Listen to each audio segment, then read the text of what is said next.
Continúo la exposición. Había leído, ahora bien, frente a la época en que el artista, por su nacionalidad y época, según su sustancia, es decir, el contenido de su cultura, está dentro de una determinada concepción del mundo y su contenido y formas de representación son también las habituales a su mundo, encontramos una perspectiva totalmente opuesta en su cabal desarrollo, solo es de importancia en los más recientes tiempos. En los más recientes tiempos de Hegel dice, ha habido ahora una transformación de la práctica y del sentido de la estética. En nuestros días, está hablando del siglo XIX al comienzo, en casi todos los pueblos se han apoderado también de los artistas el cultivo de la reflexión, la crítica y entre nosotros los alemanes la libertad de pensamiento. Y respecto al material y a la figura de su producción, después de haber recorrido también los necesarios estadios particulares de las formas artísticas románticas, han hecho, por así decir, tabula rasa. Los artistas ahora han tomado conciencia de lo que es la estética y empiezan ellos mismos a hacer por primera vez una crítica del arte que nunca había acontecido. Es una novedad. La sujeción a un contenido particular. Antes todos expresaban lo que pensaba su comunidad en una etapa de la historia. La sujeción a un contenido particular y una clase de representación en las obras de arte, solo idónea para un material, es para el artista actual algo pasado. Ahora ya ni el material ni la concepción de lo que se va a hacer simplemente cumple con las costumbres de la historia del arte, sino que ahora hay una innovación. Y el arte se ha convertido, por tanto, en un instrumento libre que el artista puede manipular proporcionalmente a la medida de su destreza subjetiva respecto a cada contenido, sea la clase que sea. Es decir, el artista ahora puede trabajar un material y partir como contenido de la obra de arte que hará objetiva, no lo habitual, sino algo nuevo, algo que él descubre y que ya no son solo ni principalmente el mundo religioso, sino que se va a empezar a secularizar. Vamos a ver cómo lo expresa. El artista está con ello por encima de las determinadas formas y configuraciones consagradas y se mueve libremente para sí, independientemente del contenido y los modos de intuición en que antes estuvo lo sagrado y eterno ante los ojos de la conciencia del pueblo y del artista. Ningún contenido, ninguna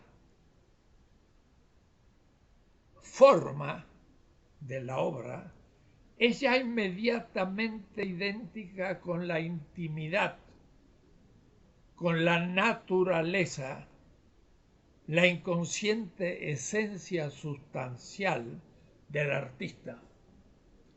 El artista puede innovar. Es una peculiaridad del tiempo de Hegel y es también la culminación de lo que él va a llamar el romanticismo.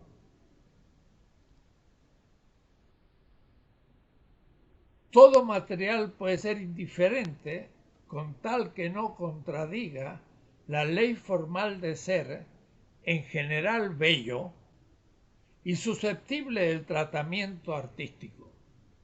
Ahora se abre un panorama no regulado por las costumbres. Hoy en día no hay ningún material que esté en y para sí por encima de esta relatividad. Y aunque estuviese sublimado por encima, porque sería un material el más usado, no habría ninguna necesidad absoluta de que fuese llevado a la representación por el arte. Por ejemplo, el mármol de Carrara. Puedo hacer algo de arcilla y ser más reconocido y artístico que uno hecho en mármol de Carrara. Por esto, en conjunto el artista se comporta con su contenido de la obra de arte, por así decir, como un dramaturgo que presenta y expone personas distintas y extrañas a las habituales. Ciertamente también ahora sigue aplicando su genio, teje su propio material, pero solo lo universal o lo enteramente contingente es lo que usa. La individualización más precisa no es por contra la suya, sino que este respecto se sirve de su acopio de imágenes, modos de configuración, formas artísticas anteriores que tomadas para sí le son indiferentes y solo devienen importantes cuando se le aparecen como las formas más idóneas precisamente para este o aquel material. El artista ha cobrado autonomía con respecto a su cultura, aunque parte de ella, y tiene una cierta creatividad individual, pero que está articulada. Además, en la mayoría de las artes, particularmente en las figurativas, el tema viene al artista de afuera. En los relatos, en la construcción de iglesias, etc. Solo tiene que procurar llevar las cosas a buen término. Se le propone hacer algo y él tiene que ahora construirla de una manera quizás no habitual. Pues por más que se ponga su ánimo en el contenido dado, este sin embargo siempre resulta un material que no es para el mismo artista inmediatamente lo sustancial de su conciencia, porque puede de pronto elegir otros materiales completamente nuevos. Nada ayuda a querer reapropiarse,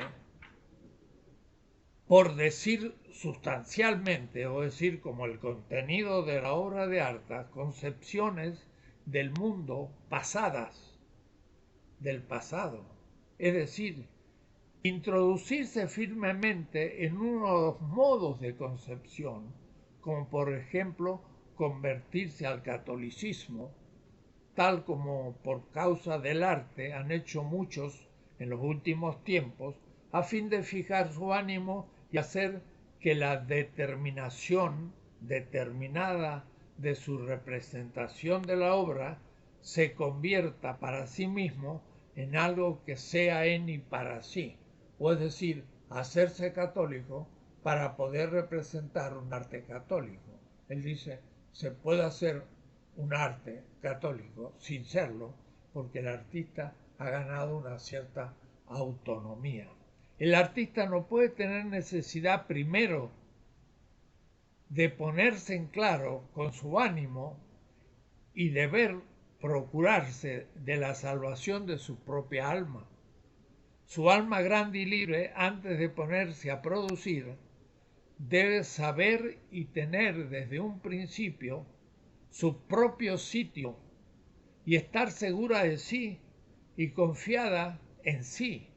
Particularmente el gran artista actual precisa del libre desarrollo del espíritu en el cual toda superación y creencia que permanece limitada a determinadas formas de concepción y representación son degradadas a meros aspectos o momentos de los que el espíritu libre se han adueñado, pues en ellas no se ve condicionamientos en y para sí sacrificados a su exposición o modos de configuración de la obra de arte, sino que sólo le confieren valor por el superior contenido que está en la subjetividad del artista, que al recrear les transfiere como conforme a ellas. El romanticismo culmina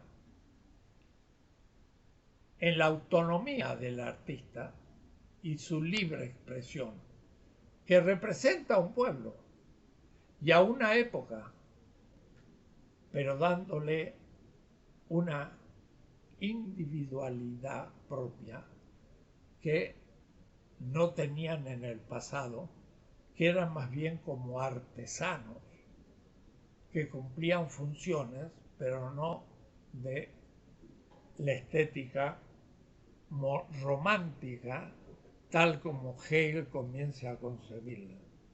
De este modo, ahora, en el presente de su época, el artista, cuyos talentos y genios están para sí liberados de la anterior limitación a cumplir con exigencias ya fijadas por las costumbres, a una forma artística determinada, tiene a su servicio y a su disposición cualquier forma, así como cualquier material. Este Hegel se entiende, y se entiende muy bien, y por eso lo estoy leyendo, para que los alumnos entiendan que no hay un Hegel hermético imposible de entender. Para él esto es la culminación del romanticismo. Después tendremos que hacer correcciones en una estética de la liberación latinoamericana, donde esa autonomía del artista se encuentra y debe estar articulada a una comunidad en algunas posiciones y situaciones sociopolíticas especiales que le dará al artista mayor creatividad todavía y una función histórica, crítica, liberadora. Pero ya lo que dice Hegel es mucho, y por eso que habrá una izquierda hegeliana que seguirá en esta línea y una derecha que se hará más tradicional, gama. Pero ahora bien, si finalmente preguntamos por el contenido, lo que el artista tiene en sí, y la forma, que es la expresión de la obra de arte, que pueden considerarse como peculiares de esta fase según su perspectiva general, resulta lo siguiente, y va a penetrar más todavía en la etapa que está viviendo Hegel. Las formas artísticas universales, en ese punto habría que preguntarse cuáles son. ¿Es la clásica, griega? ¿No será eso un eurocentrismo en su madre, que es el helenocentrismo? ¿Habría formas en la India, en la China, en el mundo bantú, en el mundo azteca? Y estas formas artísticas serían particulares y las europeas las universales. Son las preguntas que tendremos que hacer. Pero Hegel dice, las formas artísticas universales, y él pensaba la forma simbólica, la clásica y la romántica, en la línea eurocéntrica.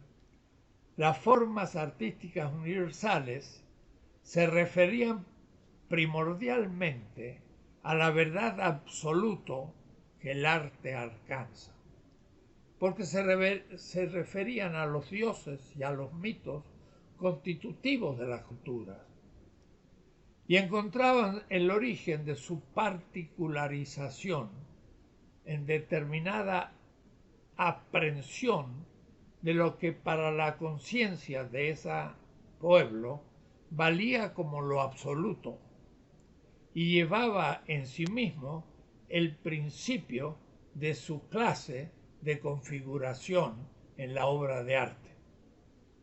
En lo simbólico vimos surgir a este respecto significados naturales como contenido, es decir, tomaban el sol, la luna, el océano, las realidades físicas naturales, cosas naturales y personalizaciones humanas como formas de representación en lo simbólico.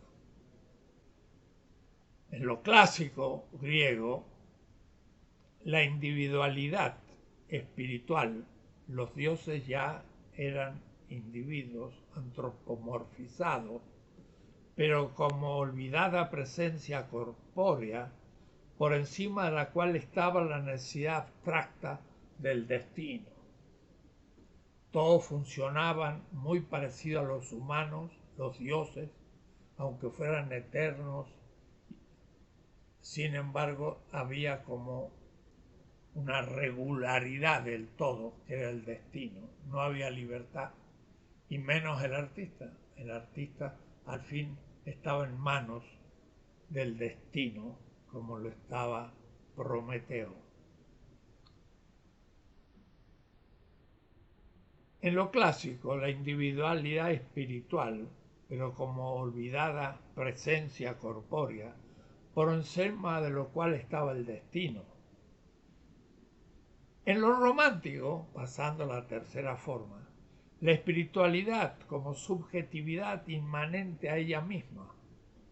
Ahora, cada ser humano era una subjetividad con autoconciencia, o es decir, una subjetividad inmanente a ella y referida a sí misma, para cuya interioridad la figura externa de la obra de arte resultaba contingente, podía ser esto o aquello, ya no estaba tan ligado a la necesidad del destino.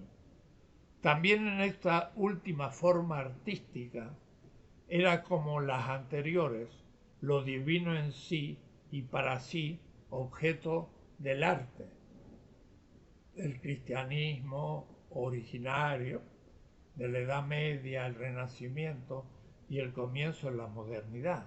Pero ahora bien, esto divino tenía que objetivarse en la obra de arte, determinarse como una obra concreta y por tanto acceder desde sí al contenido mundano de la subjetividad.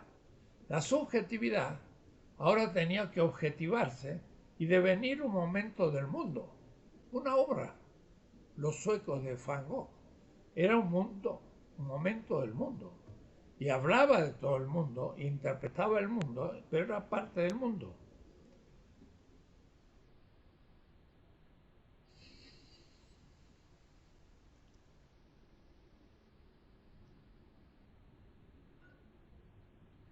También en esta última forma artística era como en las anteriores lo divino en y para sí del objeto del arte. Pero ahora bien, esto divino tenía que objetivarse, de determinarse y por tanto acceder desde sí al contenido mundano de la subjetividad. Al principio, de ese romanticismo, lo infinito de la personalidad residía en el honor, el amor y la fidelidad. Y luego, y como resultado, en una individualidad particular, que no era lo griego, que no había descubierto del todo, todavía, la libertad subjetiva. En el carácter determinado que se integraba con el contenido particular del ser ahí humano.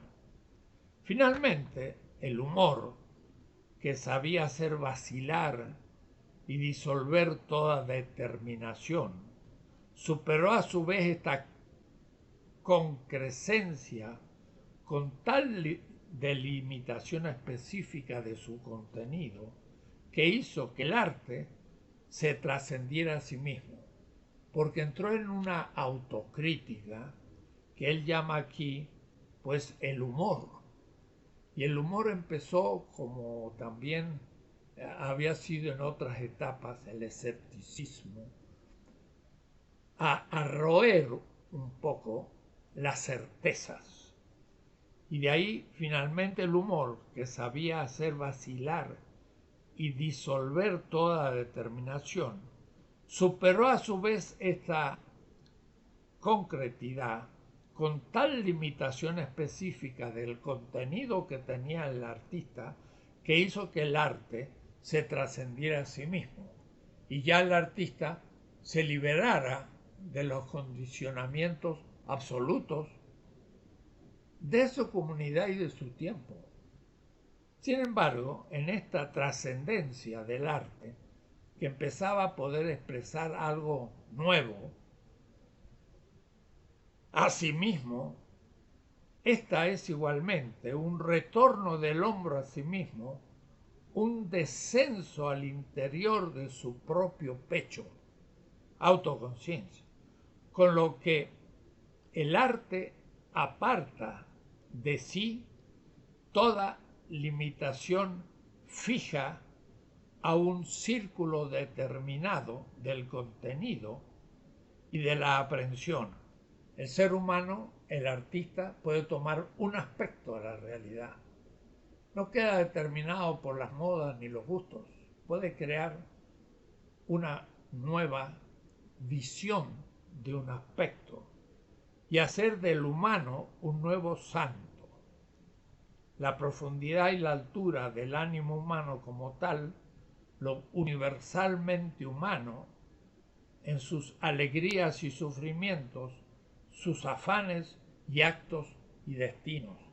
El artista entonces empieza a expresar la cotidianidad del mundo en que vive y cuyo contenido ya no es exclusivamente lo que había sido para la tradición.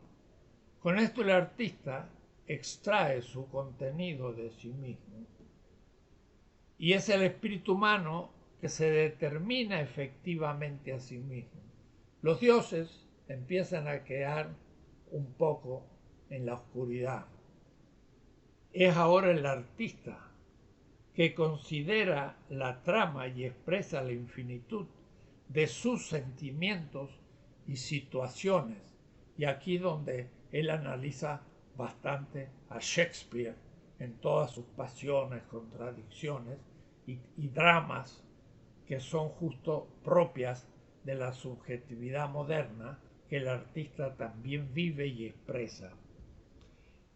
Es este contenido que no permanece artísticamente determinado en y para sí, sino que deja a la invención arbitraria del artista la determinación del contenido ahora de la obra y del configurar la obra de arte, pero sin excluir ningún interés pues el arte ya no necesita solo representar la obra de arte, lo que está absolutamente a sus anchas, en una de sus fases determinadas, sino todo aquello en que el hombre tiene en general la facultad de estar a gusto.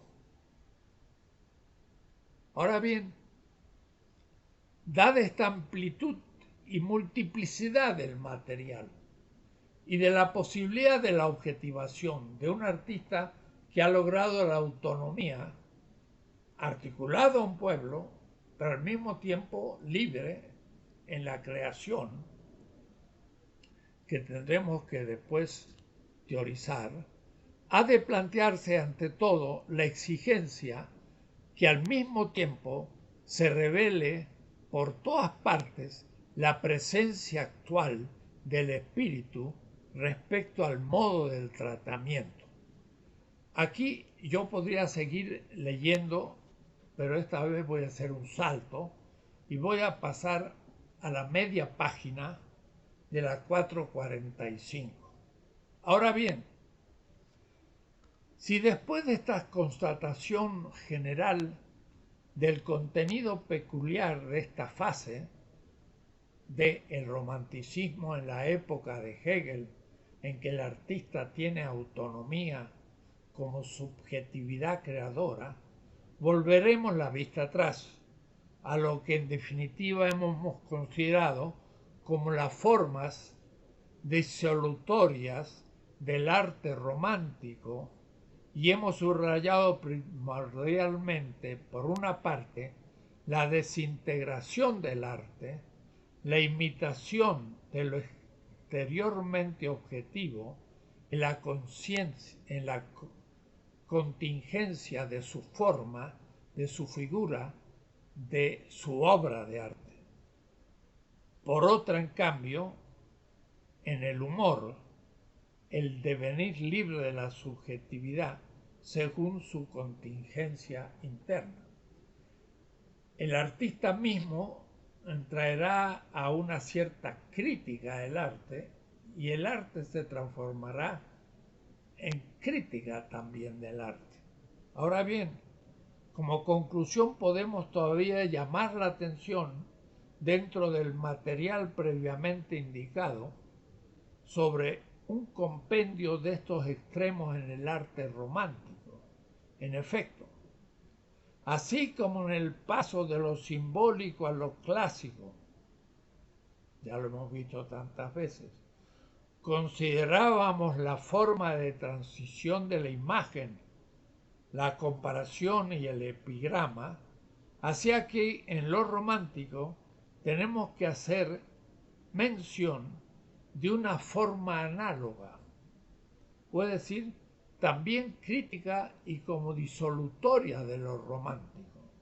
En aquel modo de aprehensión, lo principal era la disolución entre el significado interno del artista como subjetividad autónoma ante la subjetividad absoluta,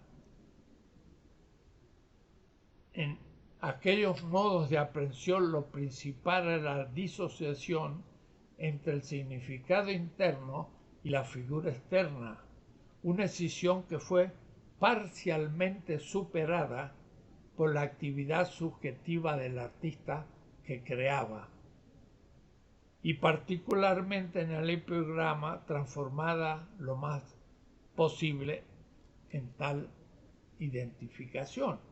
Ahora bien, el arte romántico era de suyo la división más profunda de la interioridad, que se satisfacía en sí, la cual, puesto que el espíritu, que es en sí, en general, no le corresponde perfectamente lo que objetiva o su obra, y permanece quebrada o indiferente ante él mismo. Esta posición se desarrolló en curso del arte romántico hasta el punto de que debíamos llegar al exclusivo interés por la exteriorización contingente y por la subjetividad igualmente contingente. Y es aquí entonces donde el arte despliega una cantidad de contenidos y a su vez de obras completamente no dentro de la tradición, sino creadas por el artista. Podemos a este respecto, digo dice Hegel más adelante, contraponer semejante floración artística última de muchas obras con distintos contenidos al antiguo epigrama griego en que esta forma surgió en su primera y más simple figura. Y entonces se explica esta relación con el arte griego.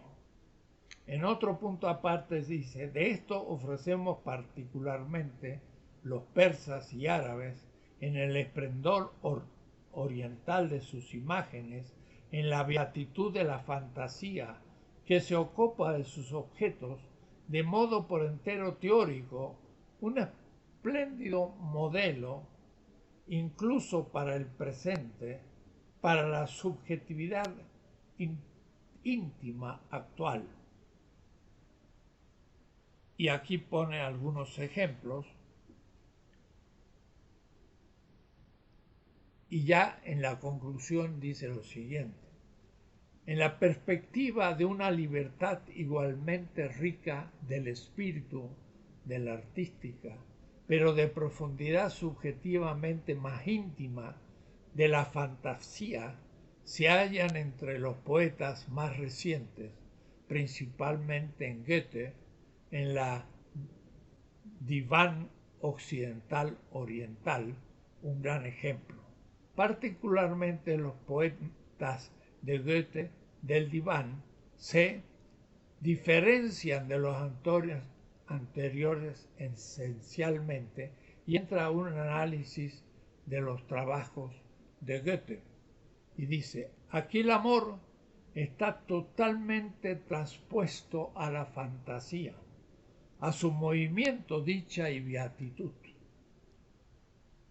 En general, en la producción análoga de esta índole, no nos hallamos ante un anhelo subjetivo, un enamoramiento, un apetito, sino ante un puro gusto por los temas, una inagotable autoefusión de la fantasía, un juego inocuo, una libertad del juego también de la rima, la métrica artística y junto a ello una intimidad y alegría del ánimo que se mueve a sí mismo, que son la serenidad del configurar, elevan hacia el alma muy por encima de toda la penosa imbricación de las limitaciones de la realidad efectiva. Y las últimas 10 líneas de la segunda parte dice lo siguiente. Con esto podemos concluir las consideraciones de las formas particulares. Acuérdanos que la primera parte es la universalidad, la segunda son las formas particulares, el simbolismo, el arte clásico y el romántico, y la tercera parte, la individualidad de los distintos, yo le llamaría por ahora, tipos de arte, la arquitectura, la escultura, etc. Entonces dice, con esto hemos podido concluir la consideración de las formas particulares en que se descompone en el curso de su desarrollo el ideal del arte. He hecho de estas formas el tema de una investigación más pormenorizada a fin de señalar el contenido, el punto de partida, del que se deriva también el modo de la representación de la obra de arte. Pues el contenido, que es lo que está en el sujeto, y su concepto, que todavía no es la idea, no tienen otra vocación que transferir lo que en sí mismo, pleno de contenido, tiene una presencia sensible adecuada en la obra de arte.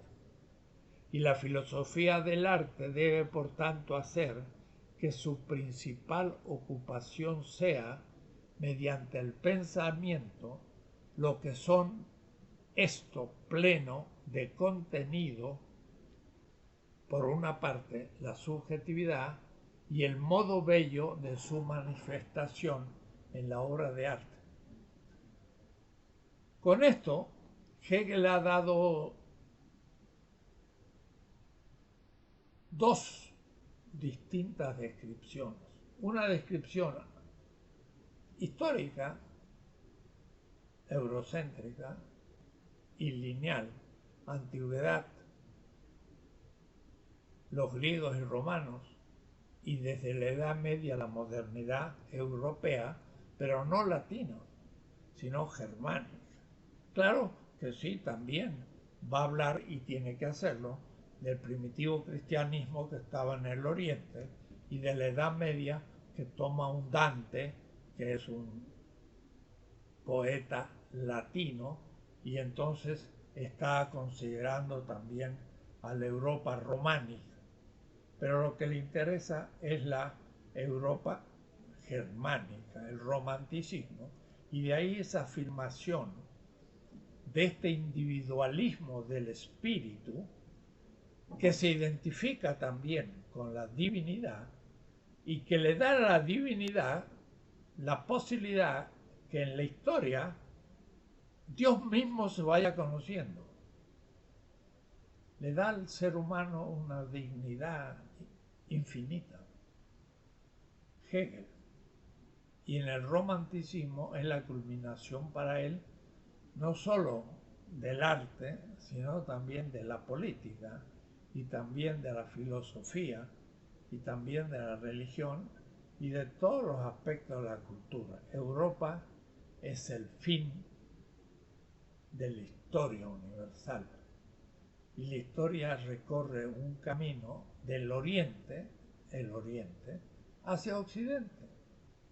Y todo eso es lo que yo he querido deconstruir desde una visión completamente distinta de la historia para que América Latina tenga un lugar.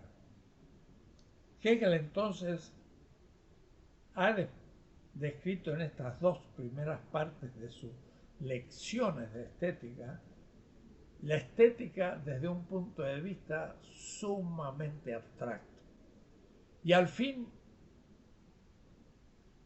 preponderantemente cognitivo, intelectual, teórico, la parte de la sensibilidad, de lo que llamamos la aithesis, la emoción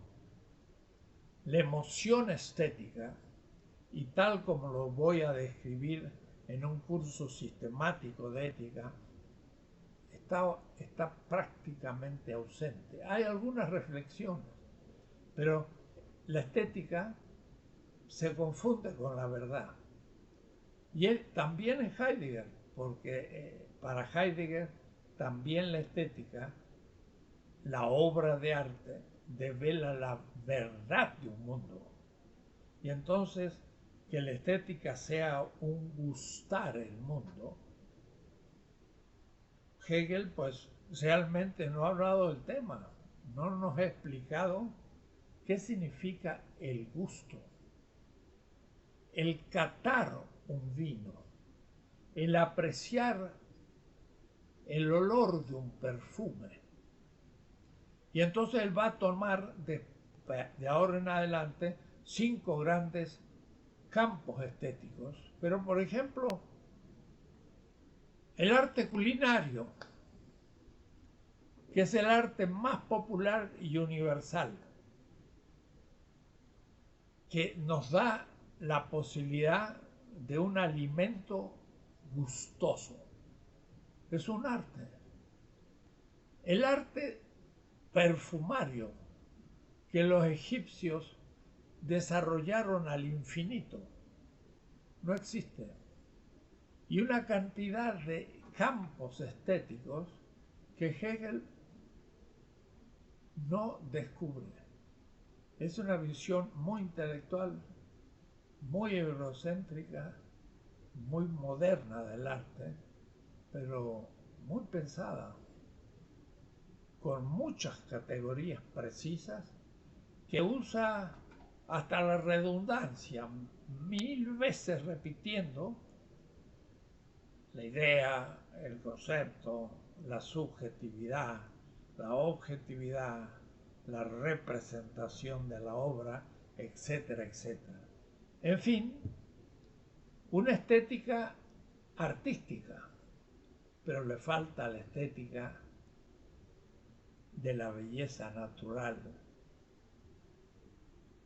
presagiada en las plantas, pero explícita en los animales y culminada en el ser humano. Es una estética muy parcial. Tenemos que ampliarlas para que no nos vaya a pasar lo de Adorno, que estando años en Estados Unidos huyendo del nazismo, escuchó el jazz y dijo: el jazz, expresión de lo salvaje, de lo bárbaro.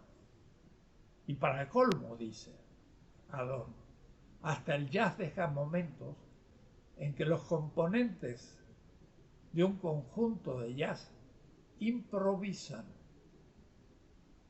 Para Adorno eso ya era lo irracional absoluto.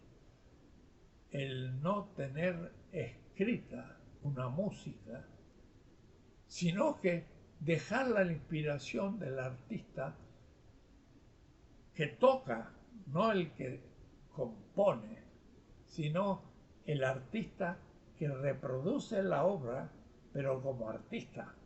Y entonces, efectivamente, siguiendo el ritmo de una obra de jazz, puede en algún momento hacer un silencio y dejar que uno, el trompetista, siga tocando y siga exactamente continuando el ritmo y el tema que lo que ya habían tocado le ha sugerido al artista, y después de un momento la banda sigue tocando.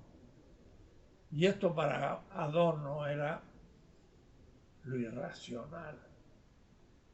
Justamente Adorno tiene una estética eurocéntrica, erudita, elitista, y no entiende la música de las otras culturas de la tierra, y aún la más actual. La juventud de todo el mundo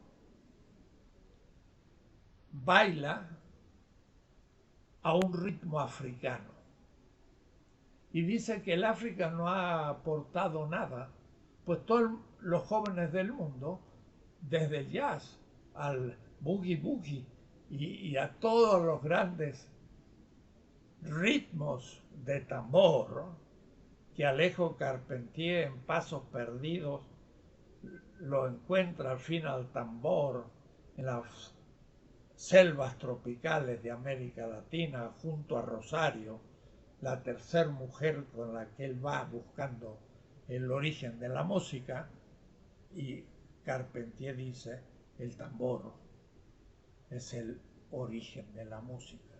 Y efectivamente, lo más simple fue marcar el ritmo contra otro objeto que fuera sonoro, y esto de tomar un cuero seco, tirante, y ponerlo en un recipiente de madera y hacerlo sonar, es el tambor, el instrumento de música más simple. Y la juventud del mundo baila al ritmo del tambor. África. Y Adorno habló pésimo del jazz porque no entendió muchas cosas sobre la estética. Concluimos la clase de hoy, que debí separar en dos partes porque en el medio tuve un inconveniente con la computadora, no sé por qué se me paró. Así que ya terminamos por hoy esta clase y en la próxima empezamos las partes de la Einzelheit, de la singularidad, cada campo estético. Y ahí pues, ahí hay muchísimo y claro, Hegel se quedó en 1831. Faltan 2 siglos de todo lo que se ha crecido el arte y sobre todo al llegar a la complejidad del cine, por ejemplo, analizado por Walter Benjamin, lo cual ya sería entrar a los grandes clásicos de la estética contemporánea, pero he preferido leer un clásico como Hegel como punto de partida. El próximo año seguiré dando cursos de estética para ir mejorando el desarrollo de la estética, pero esta entrada en Hegel me va a servir muchísimo porque es una visión ontológica de la estética como nadie. Y entonces es un buen punto de partida. Gracias por hoy y hasta luego.